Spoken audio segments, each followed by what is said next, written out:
자, 이제 문제를 좀 풀겠습니다. 106쪽, 107쪽은 뭐 별로 중요한 것은 아닙니다.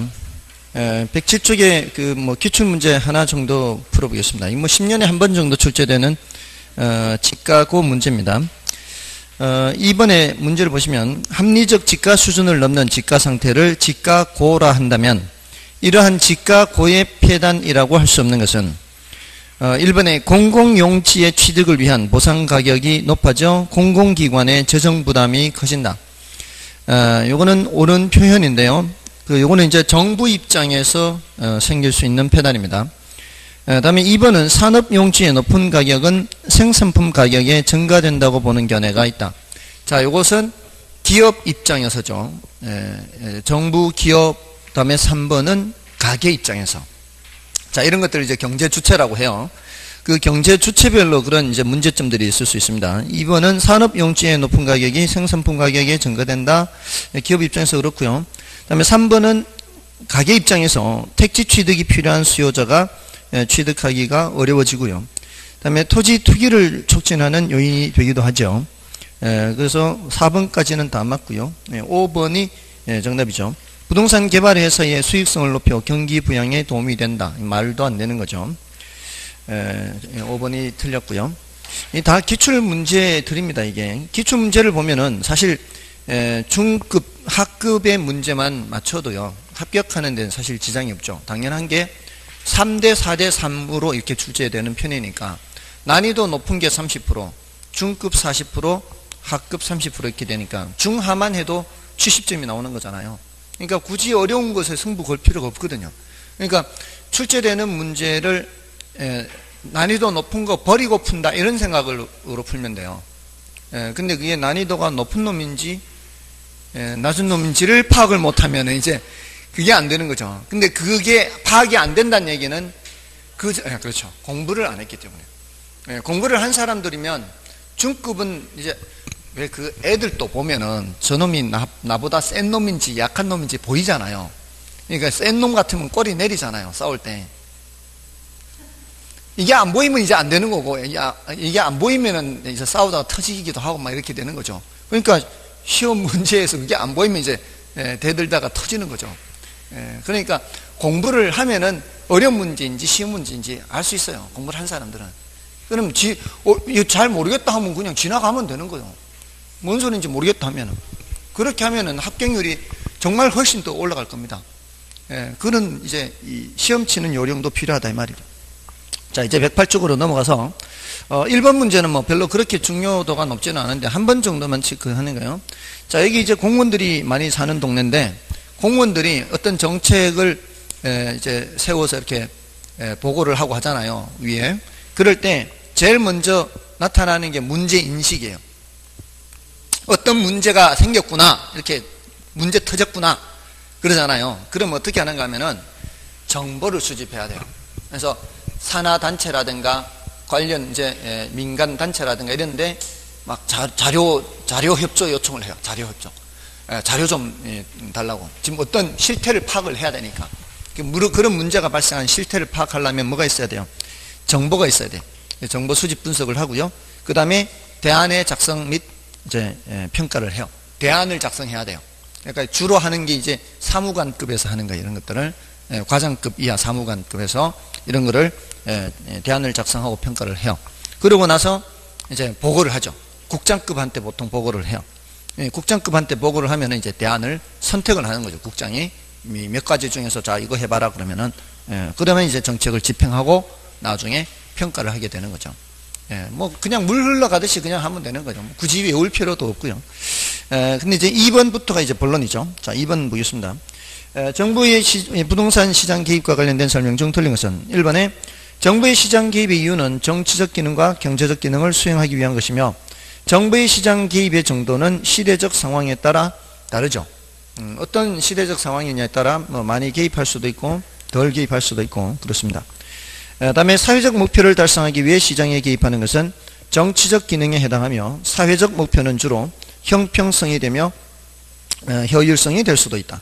그러니까 사회적 목표는 주로 형평성입니다. 경우에 따라 효율성이 될 수도 있고요. 다음에 시장 실패를 수정하기 위한 정책은 경제적 기능에 해당합니다. 이거는 효율성 측면의 개입이잖아요. 그래서 경제적 기능을 하고요. 그다음에 저소득층의 주택 공급에 관한 여러 가지 주택 정책은 경제적 기능에 속한다. 자, 요거는 경제적 기능 아니죠. 요거는 이제 저소득층한테 하는 거는 형평성 측면이잖아요. 요거는 정치적 기능 또는 정책적 기능 이렇게 얘기를 할 수가 있습니다. 다음에 5번의 주택 수요는 경제적 측면의 시장 경제 원리가 적용되나 주택 소요는 사회적 정책적 측면에서 정부 개입 원리가 적용된다. 이 앞에서 우리 수요와 소요 구별하는 거 있었죠. 소요는 필요량으로 번역하라 그랬어요. 소요는 필요량. 얼마나 주택이 필요하냐 이런 것들은 정부 정책적 관점에서 판단하는 개념이죠. 정답은 4번이고요. 다음에 넘어가서 3번도 보겠습니다. 자, 3번에 부동산 시장에 대한 정부의 공적 개입의 필요성에 관한 설명 중 틀린 것은 1번에 부동산 시장에서 발생할 수 있는 정의 외부 효과는 정부 개입의 근거가 된다. 맞는 말이죠. 정의 외부든 부외부든 정부 개입의 근거가 되고요. 그 다음에 사적 편익보다 사회적 편익이 작은 경우나 사적 비용보다 사회적 비용이 작은 경우 모두 정부의 시장 개입이 필요하다. 자, 이게 사적 편익보다 사회적 편익이 작다 그랬어요. 자, 이런 표현이 나오면은 여기서는 그 크기를 알 필요 없죠, 굳이. 근데 사적 편익, 사회적 편익 이런 이제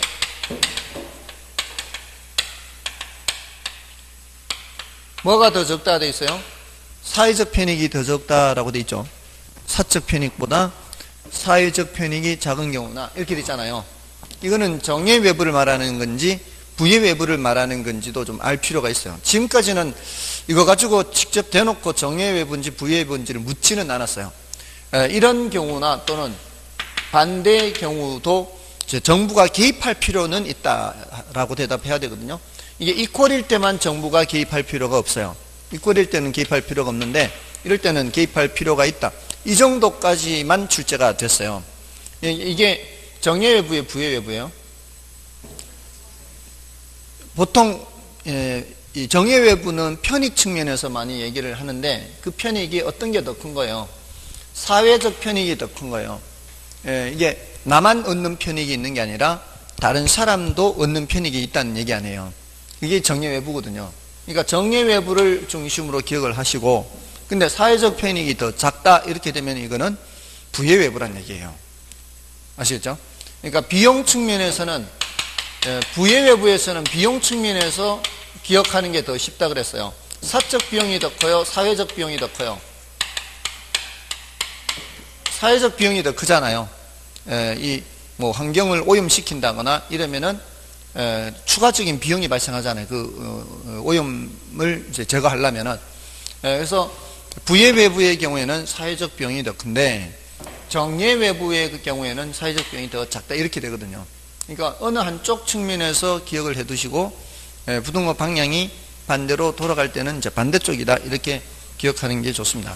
이런 크기가 나올 때는 이렇게 부등식을 직접 써보는 게 틀리지 않게 되는 거예요. 그러니까 말로 이렇게 되어 있는 거 하고요.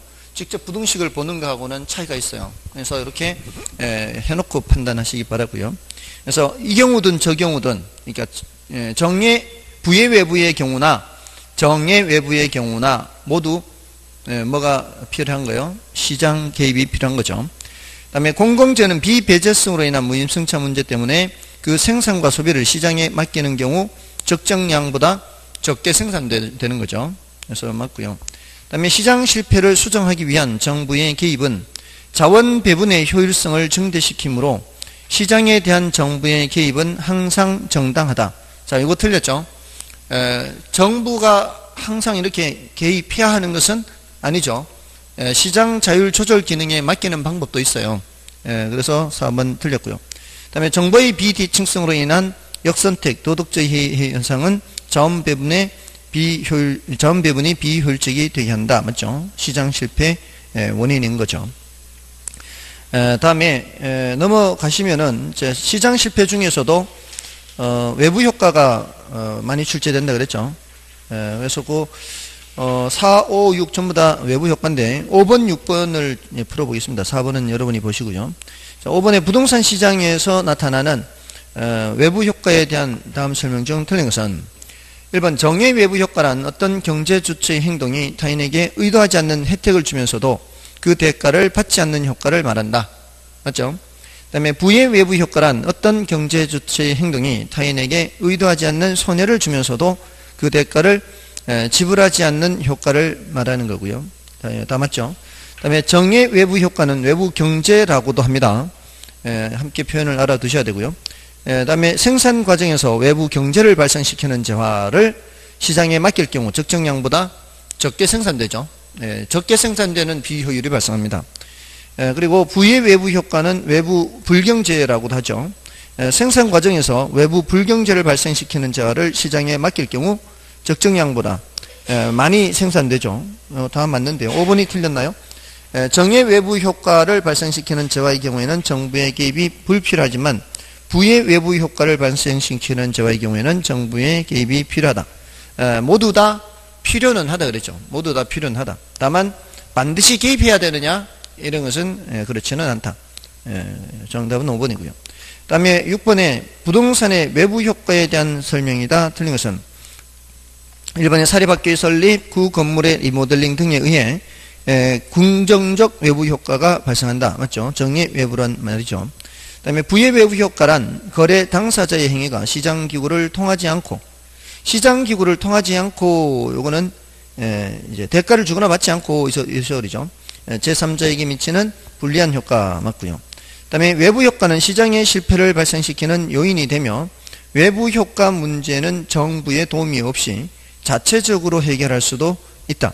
이게 정부가 개입할 필요가 반드시 정부가 개입할 필요가 있는 것은 아니다. 이런 의미죠. 맞고요. 그 다음에 부의 외부를 발생시키는 쓰레기 소각장이 인근 지역에 건설되면 인근 아파트 시장의 아파트 공급 곡선을 좌상향으로 이동시킨다. 자, 이거 틀렸죠? 옆에 아파트 옆에 쓰레기 소각장이 생긴다고 해서 공급 곡선이 왼쪽으로 이동하는 것은 아니고요. 뭐가 왼쪽으로 이동해야 돼요?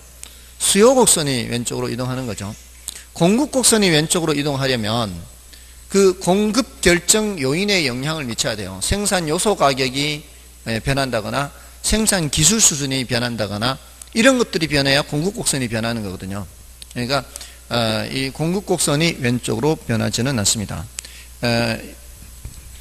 어떤 사람들은 공급이 줄지 않나 이런 오해를 해요. 근데 제가 보니까 교재 해설이 잘못된 것도 있더라고. 심지어는 그게 해설이 이렇게 돼 있어요. 수요가 감소하면, 일단 수요가 감소한다는 것까지는 맞아요. 수요가 감소합니다. 수요가 감소하면은 어떻게 돼요? 가격이 내려가죠.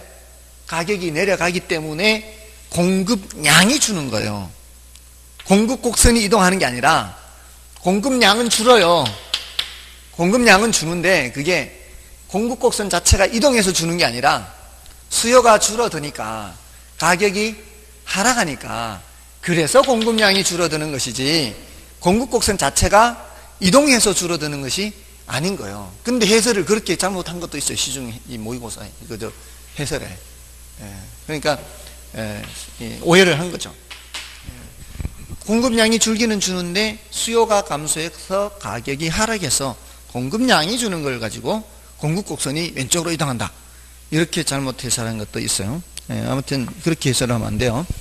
4번이 이제 틀렸고요. 그 다음에 부의 외부 효과를 발생시키는 시멘트 공장에 대해 규제를 함으로써 나타나는 임대주택 생산비 상승은, 자, 이게 뭐예요? 이때 그 시멘트 공장에 대해서 규제를 하게 되면은 시멘트 자재 가격이, 시멘트 가격이 올라가잖아요. 그러면 주택 건축 입장에서는 건축 자재 가격이 올라가니까 이때는 생산 요소 가격이 올라가는 거예요. 그러면은 그게 결국은 누구에게 증가되는 거예요? 수요자에게 증가가 되게 되는 겁니다. 그래서 맞는 말이고요. 4번이 틀렸고요. 자, 이제 넘어가시면 이제 공공재가 있죠. 공공재 7번을 보겠습니다. 공공재에 관한 설명 중 틀린 것은 1번에 소비의 비경합성과 비배제성이라는 특성이 있죠. 그 중에서도 이제 비배제성이 조금 더 중요한데요. 그 소비의 비경합성으로 인해 소비에 있어서 규모의 경제가 나타난다. 맞죠? 또 소비의 비배제성으로 인해 생산을 시장에 맡길 경우 무임승차 문제가 발생한다. 이것도 맞죠? 다음에 산림명승지 등 자연이 잘 보존된 현장 자원은 공공재적 성격을 지닌다. 그렇죠? 이런 것들은 누구든지 이 비용을 지불하지 않고 이용을 할 수가 있죠. 다음에 비배제성으로 인해 공공재 생산을 시장에 맡길 경우 사회적 적정 생산량보다 과다하게 생산되는 비율이 발생한다. 이게 틀렸죠? 이런 공공재는 과소 생산의 비율이 발생합니다. 다음에 자 이제 8번부터는 이제 정부의 개입 수단에 대한 내용이죠. 토지시장에 대한 정부의 개입 방법을 설명한 것이다. 틀린 것은 1번 토지정책의 목표를 실현하는 수단으로는 일반적으로 토지 이용 규제, 직접적 개입, 간접적 개입을 들 수 있다. 그렇죠. 다음에 토지 이용 규제는 개인의 소유권을 법적으로는 변경시키지 않는 범위 내에서 수행된다는 점에서 직접적 개입과는 구별이 되죠. 다음에 직접적 개입은 토지 수요 증가에 능동적으로 대처해 토지 공급의 원활화 및 지가 안정에 주력하는 데 목적이 있고요. 그리고 직접적 개입 방법에는 토지 수용, 도시 재개발, 토지 비축 제도, 공영 개발 등이 있다. 자, 이거 전부 다 직접 개입 맞죠?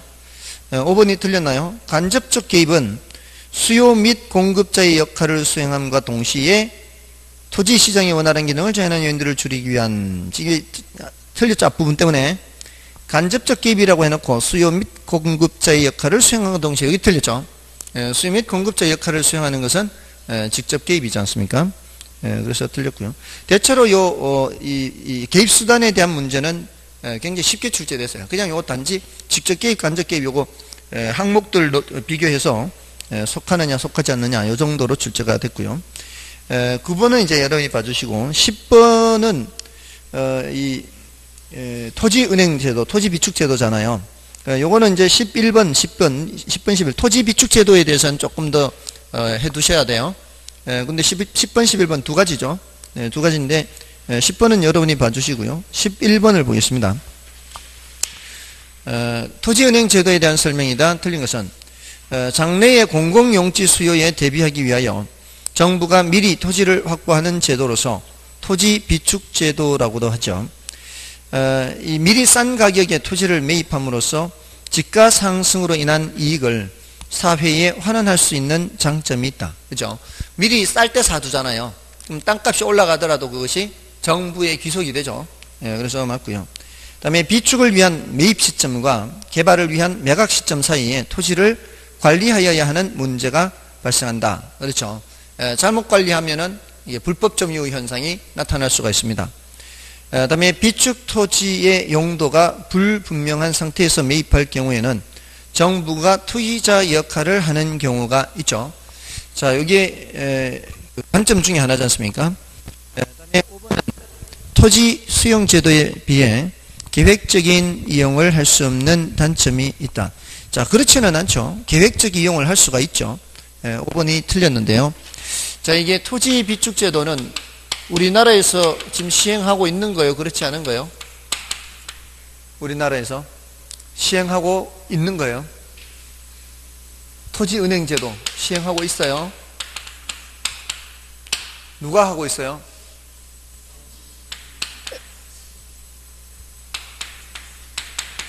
이거 내 공사 아니라 그랬죠?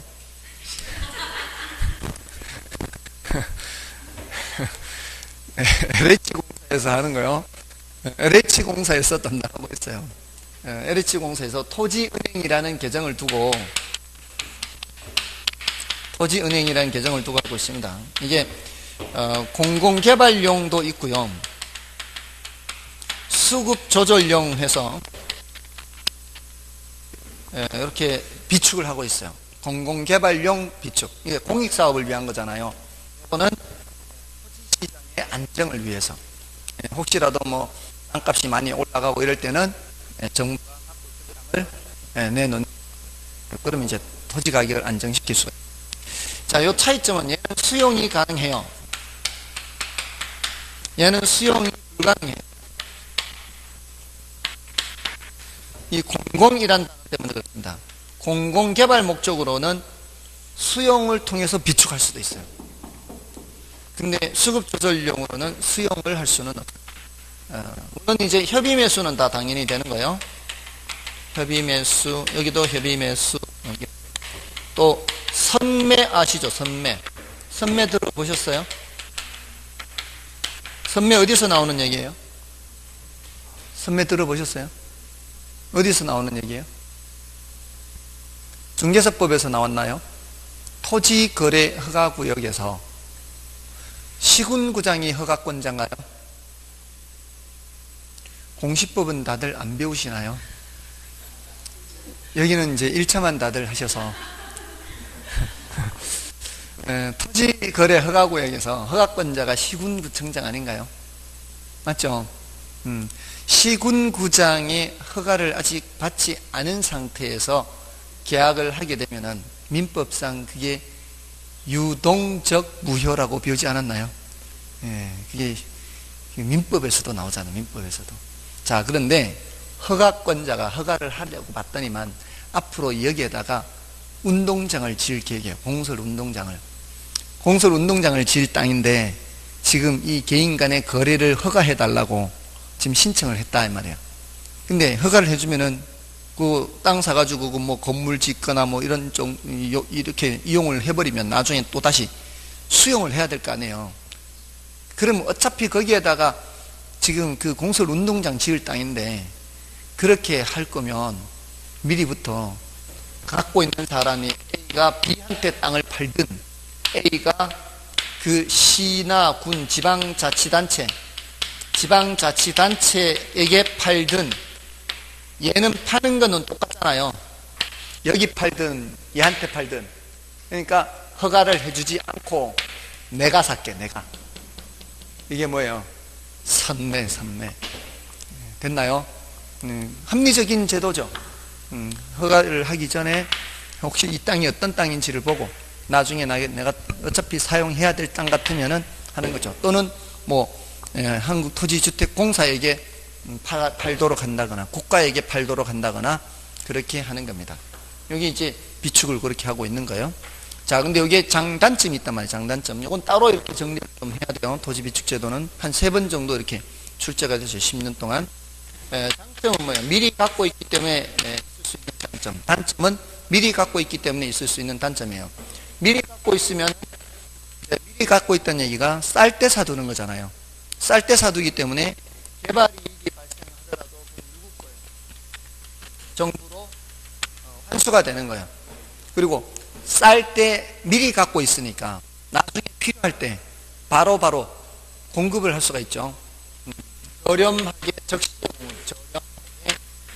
적시에 공급. 그리고 미리 갖고 있으니까 계획적 이용이 가능하죠.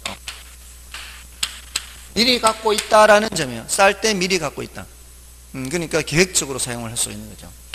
그 다음에 단점이에요. 이게 미리 갖고 있으면 이제 관리 문제가 있고, 사용할 때까지 관리를 해야죠. 잘못 관리하면은 불법 점유 현상이 나타날 수 있는 거예요. 그죠? 그리고 자, 미리 갖고 있다는 게 사실 이거 우리 가게를 생각해도 똑같아요. 우리가 땅을 사려면은 가게에서도 돈이 있어야 될 거 아니에요. 근데 한두 푼 아니죠. 땅에 묻어두는 돈이. 가게 입장에서도 많은 돈을 땅에 묻어놔야 되는데 정부 입장에서도 마찬가지예요. 한두 필지를 비축하는 것은 비축이 아니죠. 대량으로 비축을 해야 비축이잖아요.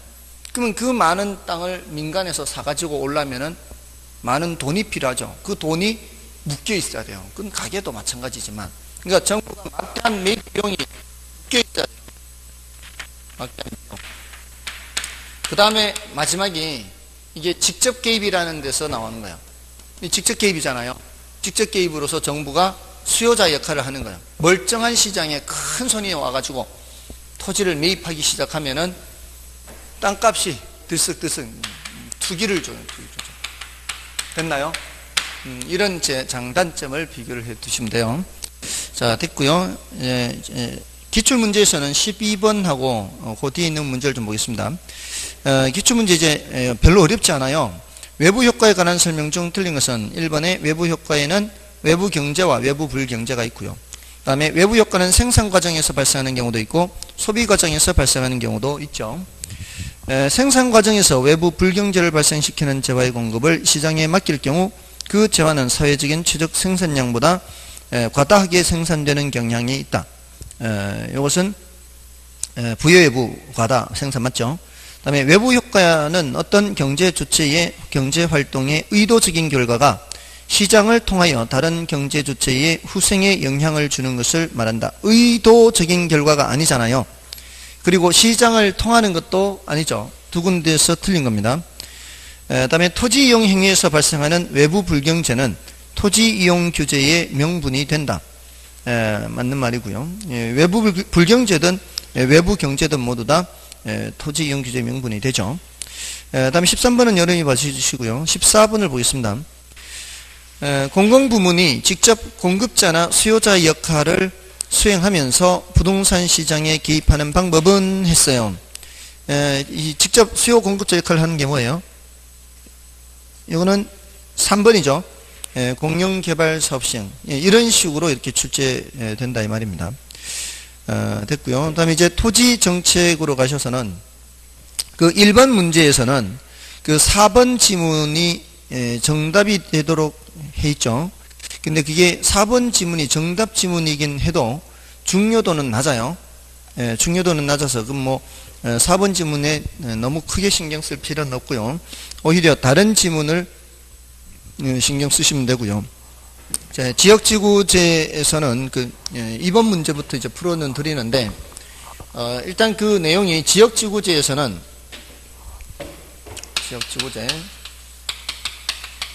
지역지구제의 목적이 시험에 가장 많이 나왔어요. 그 다음에 효과, 그 다음에 문제점, 그 다음에 거기에 대한 대책 이렇게 하는데 지역지구제의 목적은 뭐 하기 위해서요? 부의 외부 효과를 제거하기 위해서죠. 부의 외부 제거 또는 감소 또는 방지 이렇게 효과는 중요도가 낮아요. 지금 그 1번에 4번 지문이 정답이 되도록 한 것도 이게 이제 효과에서 나오는 건데 요거는 중요도 자체는 낮습니다. 근데 어차피 뒤에 지금 임대료 보조라든가 공공임대주택이라든가 이런 게 분석의 구조는 여기하고 똑같아요. 이 중요도 자체는 낮은데 분석의 구조는 뒤에서 얘기하는 거하고 똑같기 때문에 여기서 좀 이제 받을 필요가 있는데 이게 이제 단기와 장기로 나눠요. 단기 효과는 보통 이제 수요 곡선이 이동하고요. 장기 효과는 이제 공급 곡선이 따라 변하는데 지역지구제를 시행하지 않던 지역, 난개발되던 곳이라고 생각해서요. 뒤죽박죽으로 이용되는 그런 상태에서 지역지구제를 사용하게 되면 이렇게 될 거 아니에요.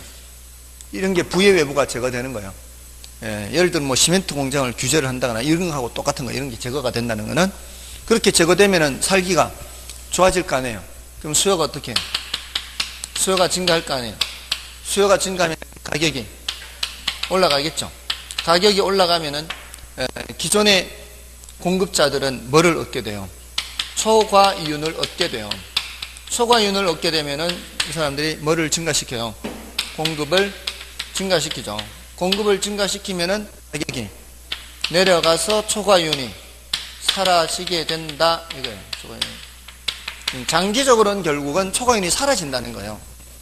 장기적으로는 결국은 초과이윤이 사라진다는 건데 그 초과이윤이 사라지는 위치가 어떠냐에 따라서 이제 달라지는 거예요. 단기적으로 수요는 증가해요. 이렇게 수요 증가한 상태가 이게 가격이 올라간 상태, 여기에 초과이윤이 발생하는, 여기에 단기 효과예요. 노란 점이 뭐가 발생한다고요? 초과이윤이 이렇게 발생해요. 물론 거래량 늘어나는데 보통은 거래량보다는 가격 측면에서 많이 얘기를 해요. 자, 이렇게 초과이윤이 발생하면은 뭐를 증가시킨다고요?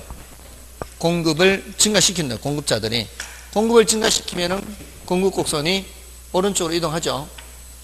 자, 이동해서 올랐던 가격이 내려가게 되는 거예요. 자, 이렇게 이게 빨간 점이 장기 분석이거든요. 근데 요거를 이제 비용 증가 산업이냐, 비용 감소 산업이냐, 비용 일정 산업이냐 여기까지 넣으면 이게 난이도가 높아지는 거거든요. 그러면 그게 이제 중요도가 낮다 이 말이에요. 난이도가 높아지는 거는 중요도가 낮아지는 거예요. 그래서 지금 여기 지금 똑같은 높이인 거는 비용 일정 산업을 전제로 하는 거예요. 비용 일정 산업. 비용이 불변이에요. 비용 불변. 그래서 특별한 언급이 없으면 그냥 다 비용 일정 산업을 전제로 해요. 왜냐하면 우리 이제 분석할 때 이제 시험 이렇게 질문 끝에 다른 조건은 일정함 뭐 이런 것도 많잖아요. 그런 것들이 다 이런 일정한 걸 전제로 하거든요. 그래야 분석이 조금 더 쉽기 때문에 그래요. 근데 본질적으로 차이는 없어요. 비용 증가 산업이든 비용 감소 산업이든. 그러니까 비용 증가 산업은 초과윤이 사라지는 위치가 옛날보다는 더 높은 가격에서 초과윤이 사라져요. 왜냐하면은 생산 원가가 올라갔기 때문에 옛날의 가격에 맞출 수가 없어요. 비용이 증가하는 경우는. 근데 예외적으로 비용이 감소하는 경우도 있거든요. 예외적으로 비용이 감소할 때는 단가가 내려가기 때문에 예전보다도 싼 가격에 내려가야 초과윤이 사라지게 되는 거예요. 근데 이거는 이제 난이도가 높은 만큼 중요도는 낮다는 거죠. 기억할 거는 결국은 장기적으로 뭐가 사라지는 거예요? 초과윤이 사라져요. 대부분의 여러 업종들이 사실 다 그래요. 여러분들 왜 요식업, 그러니까 음식 같은 거 유행 탄다 그러잖아요. 한때 뭐가 이제 한 3년 중인가? 2년 중에 요즘은 좀 짧아졌나? 무슨 맛난 음식이 붐이 일면은 왜 여기저기서 막 생기잖아요. 그럼 처음에는 좀 돈 좀 되다가 나중에는 이제 결국 초과윤은 사라지게 돼 있어요. 돈 된다 그러면 사람들 가만히 있겠습니까? 다 하니까 결국은 초과윤이 사라져요. 근데 사실 이렇게 되어야 사회가 좀 더 효율적이 되는 거예요. 사실은 효율적이 되는 거예요. 초과윤이 사라져요. 이 자본주의 사회에서는 누군가가 초과윤을 얻는다는 것은 그 사람만 얻는다는 것은 그는 자원이 그만큼 비효율적이라는 거예요. 골고루 다 같이 이렇게 자원이 효율적으로 배분된다면 어느 누군가만 초과윤을 얻지는 않는 거예요. 그게 더 사회가 효율적인 거예요. 사실은. 자, 아무튼 이거 이제 장기적으로는 초과윤이 사라진다는 거. 그다음에 이제 문제점은 문제점이 이 제도는 효율성을 높이는 제도잖아요. 효율성을 높이는 측면의 제도인데 그 과정에서 지역 간 형평성 문제가 나타날 수 있다는 거예요. 지역 간 형평성 문제. 그리고 경직성 문제가 있죠. 그래서 여기에 대한 대책으로 뭐를 더 알아둬야 돼요? TDR, 개발권 양도제를 더 알아둬야 되고, 여기에 대한 대책으로 이제 지구 단위 계획 있죠. 공법에서. 지구 단위 계획도 이런 경직성 문제에 대한 대책이 될 수가 있는 거죠. 지구 단위 계획 지역이 구역이 되면은 여기에 대해서는 용적률 같은 걸 좀 더 완화해서 적용하고 하죠. 그리고 용적률 인센티브도 있고요. 용적률 인센티브 제도 있죠. 이런 것도 있습니다. 자, 이런 것들이 이제 다 여기에 대한 경직성 문제에 대한 대책이다. 이렇게. 또 어떤 측면에서 경직성 문제가 있는가 하면은 이런 도시 관리 계획은 타당성 검토를 5년마다 하죠. 타당성 검토를 5년마다 하는데 사회는 늘 바뀌어 간단 말이에요. 근데 즉시 이걸 수정을 못하기 때문에 경직성 문제가 있을 수 있습니다. 자, 이건 이제 보면 되고요. 이제 2번 문제를 보시면 용도지역지구제와 그의 문제점에 관한 설명으로 틀린 것은 1번에 용도지역이 잘못 지정되거나 사회 경제 여건 변화에 신축성 있게 대응하지 못하는 경우 토지의 효율적 이용을 제외할 수가 있죠. 맞고요. 그 다음에 지역지구제가 특정 지역에만 독점적 위치를 부여하는 경우 사전적 독점의 문제가 발생한다. 자, 이 사전적 독점의 문제라고 하는 거, 요게 이거하고 같은 거예요. 지역 간 형평성 문제. 이게 사전적 독점의 문제와 같아요. 왜냐하면 어떤 지역을 개발한다, 이렇게 할 때, 그 개발되는 지역에 이미 이전부터 토지를 갖고 있던 사람한테 이런 개발 이익이 발생해도 발생하죠.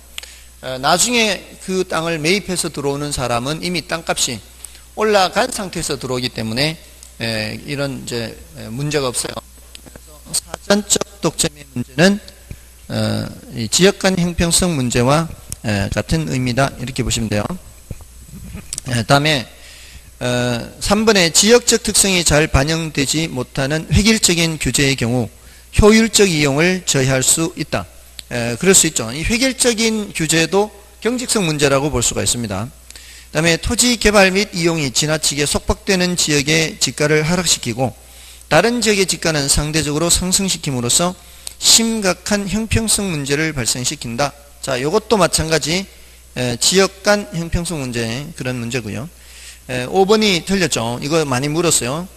토지 이용에 나타나는 정의 외부 효과를 제거하는 게 아니라 부의 외부 효과를 제거하기 위해서 정부가 시장에 개입하는 거죠. 5번이 틀렸고요. 자, 이제 넘어가시면은 3번 문제도 보겠습니다. 토지 정책에 관한 설명으로 틀린 것은, 자, 1번의 용도지역지구제는 토지 이용 계획에서 토지를 경제적 효율적으로 이용하고 공공복리 증진을 도모하기 위하여 마련한 법적 행정적 장치라 할 수 있다. 옳은 표현인데요. 이거 여러 번 물었습니다. 이런 식으로 지역지구제의 뜻에 대해서. 그 다음에 투기지역은 토지의 투기적인 거래가 성행하거나 지가가 급격히 상승하는 지역과 그러한 우려가 있는 지역을 대상으로 한다. 맞는 말인 것 같아요? 틀린 말인 것 같아요? 언뜻 봤을 때 맞는 말 같죠? 근데 틀렸어요. 이게 어디가 틀렸을까요? 지금 세종시가 투기지역이에요? 아니에요? 세종시 투기지역이죠. 자, 세종시에 토지의 투기적인 거래가 성행하나요? 토지가 아니죠. 지금 여기는 뭐라고 돼 있어요? 토지의 투기적인 거래가 성행하거나 지가가 급격히 상승하는 지역과 그러한 우려가 있는 지역 이렇게 돼 있죠. 이거는 세종시가 개발되기 전에 앞으로 이게 들어선다 그러면은 막 투기하려고 할 거 아니에요. 그때 토지 거래 허가 구역으로 지정하는 거예요. 요거는 투기 지역이 아니라 무슨 지역 요건이에요? 토지 거래 허가 구역 지정 요건이에요. 그래서 키포인트는 토지입니다. 토지. 이 문장에서 토지 또는 지가. 토지와 지가예요. 토지와 지가. 틀리기가 쉽죠. 투기 거래 막 이렇게 나오니까. 근데 키포인트는 토지 또는 지가입니다. 지가. 자, 요것도 저기 공부하잖아요. 중개사법에서 토지거래 허가구역 다 하잖아요. 예? 처음 알았어요? 1차만 하기 때문에 죄송합니다. 1차만 하시는 분들을 더 배려해야 되는데 근데 시험문 나오니까 어떡해요. 다음에 3번의 토지 적성평가 제도는 토지에 대한 개발과 보존의 경합이 발생했을 때 이를 합리적으로 조정하는 수단이다. 맞죠? 이거 맞는 말이에요. 토지 적성평가 제도도 공법에서 언급은 되죠. 토지 적성평가 제도가 개발할 토지냐, 앞으로 개발할 여지가 있느냐, 보존할 거냐, 또는 농업 적성, 농사 지을 수 있느냐, 이런 쪽이에요. 그러니까 이게 생산 목적이죠. 생산, 농림, 이렇게 생산 목적. 기본적으로 이 세 가지 용도예요. 토지라는 거는 인간의 입장에서는 건물 짓고 살거나 상가를 짓거나 공장을 짓거나 이게 개발하는 거죠. 그 다음에 먹고 살아야 되니까 농사 짓거나 아니면 이 임업 이런 것들 이제 해야 되죠. 그리고 이제 후대를 위해서 또 남겨놔야 되잖아요.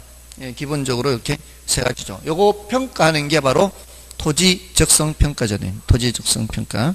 그다음에 개발 제한 구역의 지정은 개발 가능 토지의 감소로 인해 주변 지역의 지가와 주택 가격의 상승을 유발시킬 우려가 있죠. 자, 이거는 개발 제한 구역을 지정을 한다는 것은 그만큼 개발할 수 있는 땅이 모자라게 되는 거니까 그렇게 되고요. 그다음에 지구 단위 계획이란 토지 이용을 합리화하고 그 기능을 증진시키며 미관을 개선하고 양호한 환경을 확보하며 그 지역을 체계적, 계획적으로 관리하기 위하여 수립하는 도시군 관리 계획을 말한다. 자, 이거는 지구 단위 계획에서 이 정의를 여러 번 물었어요. 우리 시험에서. 요거 정도는 좀 알아두시기 바라고요. 근데 이제 문제는 뭔가 하면은 1차만 하시는 분들을 위해서 어느 정도는 이제 말씀을 드려야 되는데, 용도 지역, 용도 지구, 용도 구역. 이게 이제 지역 지구제가 이거잖아요. 이 공법에서 하는 게. 근데 이게 문제는 개론에서 공법의 내용이 간혹 나온다는 거예요. 어디까지 공법 얘기를 해야 될지 저도 사실 잘 모르겠어요. 근데 용도 지역은 중복 지정할 수 있어요? 이건 중복 지정이 안 되고, 얘네들은 중복 지정이 돼요. 중첩해서. 뭐 그 정도. 얘는 전국을 대상으로 하고, 얘네들은 전국을 대상으로 하는 것은 아니고, 뭐 이 정도. 또 용도 지역을 다시 도관농자 하죠. 도시지역, 관리지역, 농림지역, 자연환경보전지역. 자, 이게 개발할 수 있는 땅이죠. 개발. 이건 뭐예요, 이거? 자연환경보전지역이에요. 요거는 뭐예요? 농림지역은 생산 목적이죠. 그러니까 개발할 수 있는 땅이냐, 자연환경을 보존하느냐, 생산 목적이냐. 자, 요거는 관리지역은 어느 쪽에도 속하지 않는 것들 일단은 뭐로 분류를 해놓고, 일단은 이 관리지역으로 분류를 해놓고, 요거를 다시 어떻게 해요? 개발할 여지가 있느냐, 보존할 거냐, 생산 목적으로 쓸 거냐 해서 어떻게 해요? 보전관리, 생산관리, 계획관리 하죠. 계획관리는 개발할 여지가 있는 거예요. 계획관리. 다음에 도시지역을 다시 주상공록하죠. 도시지역을 주상공록. 주거지역, 상업지역, 공업지역, 녹지지역 하죠. 도시에도 녹지 공간이 좀 있어야 될 거 아니에요. 그래서 녹지지역을 다시 어떻게 나누어요? 또 자연녹지, 개발할 여지가 있으면 자연녹지, 보존녹지, 생산녹지, 이렇게 항상 요 세 가지로 분류를 하죠. 그리고 다시 주거지역을 어떻게 나누어요? 전일준 하죠. 전용주거지역, 일반주거지역, 준주거지역. 전용주거지역은 양호한 주거환경을 확보하기 위한 거예요. 양호한. 일반주거지역은 편리한 주거환경이에요. 그러니까 양호한 주거환경이냐, 편리한 주거환경이냐, 이 차이가 있고요. 전용주거지역을 다시 1종, 2종으로 나눠서 1종 전용주거지역은 단독주택 중심이고요. 2종 전용주거지역은 공동주택 중심이죠. 일종이 먼저 있는 게 뭐예요? 먼저 있는 게 단독주택이 먼저 있었을 거 아니에요. 공동주택은 나중에 나온 거고. 그렇게 보면 1종, 2종. 근데 일반 주거지역은 다시 1종, 2종, 3종까지 해서 1종은 저층, 2종은 중층, 3종은 중고층, 이렇게 3종까지 가는 거죠. 다음에 전일준, 이제 준주거지역이죠. 준주거지역은 주거를 중심으로 하되 뭐 상업이나 업무 기능이 보완되어 있는 그 준주거지역이죠. 다음에 상업지역을 다시 중일육은 중심상업지역, 일반상업지역, 유통, 중일육은 마지막 이제 근린상업지역 이렇게 나누고요. 공업지역을 다시 또 전일준, 전용공업지역, 일반공업지역, 준공업지역, 중화학공업 이런 것들은 전용공업지역에 들어가는 거고요. 이 공해성 그런 공업이죠. 일반공업지역은 그렇지 않고요. 그다음에 준공업지역, 그다음에 녹지지역. 자, 이런 식으로 분류를 한다는 거. 이 정도입니다. 더 이상 들어가면은 제가 어떻게 할 수가 없죠. 공법 문제가 출제되는데 제가 이의신청도 했어요. 근데 안 받아줬어요. 뭐 제가 할 만큼은 그렇게 하는 이 정도까지만 말씀을 드리고요. 물론 이제 용도 지구도 있기도 하죠. 뭐 경관지구, 뭐 보호지구, 또 뭐 개발진흥지구 뭐 이렇게 이런 것들은 이제 중첩해서 지정할 수가 있는 겁니다. 이런 정도로 말씀을 드리겠습니다. 다음에 이제 그 4번 문제, 5번 문제, 개발권 양도제에 나오는데 5번 문제를 보겠습니다. 개발권 양도제에 대한 설명이다. 틀린 것은 보전지역에서는 토지이용 규제가 극심하고 개발지역에서는 토지이용 밀도 내지는 용적률에 대한 규제가 약할수록 개발권 양도제도의 실효성이 크다. 자, 1번이 바로 틀렸는데요. 보전지역에서든 또는 개발지역에서든 규제가 강해야 돼요. 개발권 양도제라는 게 뭐겠어요? 지금 어떤 지역은 개발을 가능하게 하고 어떤 지역은 개발을 제한하게 하면은 이 사람들한테는 뭔가 보상을 해줘야 정상인데 보상 규정이 있어요, 없어요? 보상 규정이 없으니까 대신에 이 사람들을 이렇게 개발 허용하는 것처럼 이 사람들한테도 뭐를 주는 거예요? 개발권이라는 거를 주는 거죠. 자, 근데 이 개발권이 이쪽에서 이쪽으로 이제 이전되어서 사용되도록 하는 거 아니에요? 예, 그 대신에 이제 대가를 줘야 되는 거잖아요. 근데 여기 규제가 약하고 여기도 규제가 약하다는 얘기는 이게 뭐 불법으로 여기다 짓는 거죠. 불법으로 여기다 짓고 여기도 사오지도 않고 그냥 개발권 없이도 그냥 막 불법으로 짓고 이렇게 돼버리면은 이게 거래가 안 될 거 아니에요. 그러니까 그러한 규제들이 강해야 이런 개발권 양도제가 제대로 시행이 될 거다 이 말이에요. 그래서 1번이 틀렸고요. 그 다음에 2번은 개발권 양도제의 성공적인 시행은 공사의 형평의 원리를 달성할 수 있으나 개발 가능 지역의 과밀현상 등으로 인해서 효율성 측면에서 문제가 발생할 수 있습니다. 그러니까 이쪽 지역이 말이에요.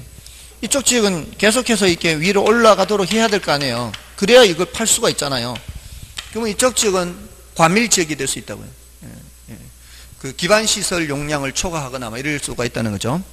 그래서 효율성 측면에서 문제가 있을 수 있고요. 그 다음에 토지 소유권은 현재 이용권과 장래의 개발권으로 분리할 수 있다. 그렇죠. 지금 당장 이용하는 것은 아니죠.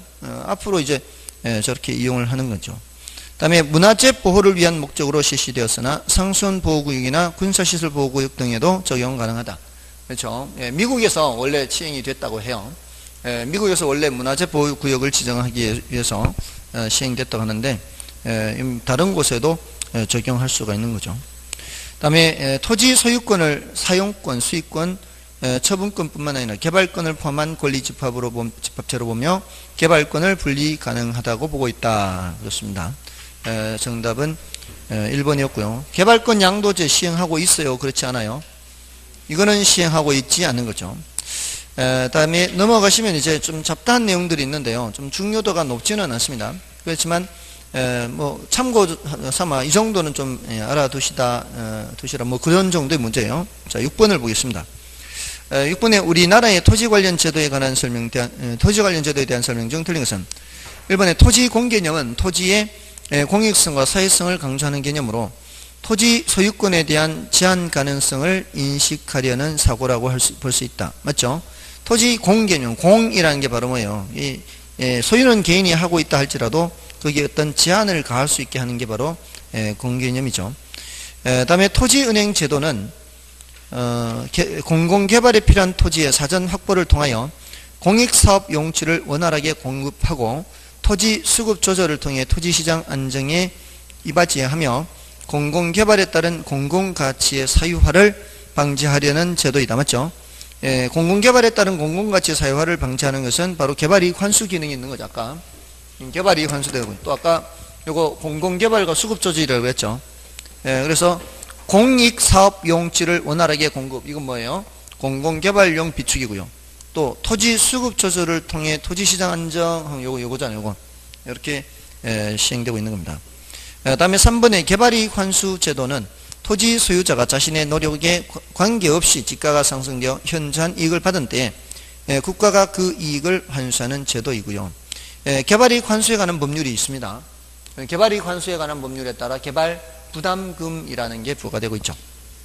다음에 4번 부동산 거래 신고 제도는 부동산 투기 및 탈세의 원인이 되고 있는 이중계약서 작성을 금지하고 실거래 가격에 기초하여 과세가 이루어지도록 하기 위한 제도이다. 이중계약서가 어떤 걸 말하는 거예요? 이거 다운계약서 말하는 거죠. 맞나요? 다운계약서를 작성하게 되면은 그만큼 양도소득세를 덜 내게 되죠. 그거 처벌받는 거죠. 몇 년 몇 천만 원이에요? 3년이에요? 다운계약 썼으면? 그거 중개사법은 다들 안 하는가 보네. 이거 중개사법에 나오는 거 아닌가요? 그 다운계약 썼으면 처벌받는 거? 이거 별로 중요하진 않은가요? 이제 오늘은 말 섞기 싫죠?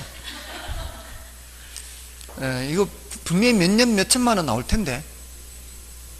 1년? 다음 시간까지 숙제예요. 3년 3천만 원이에요. 투기 탈세? 투기나 탈세. 투기나 탈세 목적으로. 그러면 또 그럴 수도 있겠다. 아무튼 세네요 그거. 그리고 나중에 적발되면은 또 양도소득세를 또 80%인가 뭐 하여튼 뭐 또 내야 되는 거 있다면 더 내야 된다며요. 함부로 하면 안 되겠네 이거. 그럼에도 불구하고 하죠. 예?